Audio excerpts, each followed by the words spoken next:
Welcome to our channel. Today we how to withdraw data from Airtable to Google BigQuery for AI. Full guide step. First, ensure you have access to both Airtable and Google BigQuery accounts. Log in to your Airtable account. Select the base containing the data you want to export. Navigate to the relevant table within that base.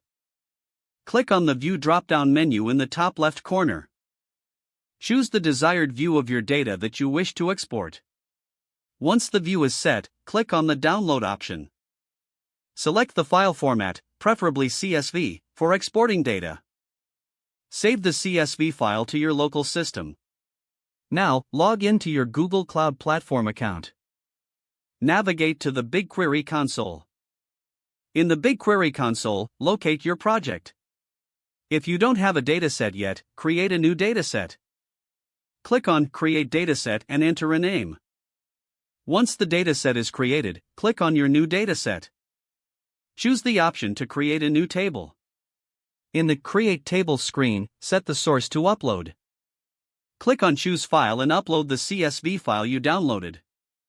Select the appropriate settings for your CSV file, such as field delimiter and encoding. Make sure to configure the schema according to your data structure. Once the schema is set, click on the Create Table button. Wait for the upload process to complete. After uploading, verify that your table is populated correctly. You can now run SQL queries on your data within BigQuery. To use this data for AI, integrated with your machine learning tools. Confirm that your data has been successfully loaded by querying the table. Utilize the BigQuery console for further analysis and insights. Your data from Airtable is now ready for use in Google BigQuery. Don't forget to like this video and subscribe to our channel for more step-by-step tech guides.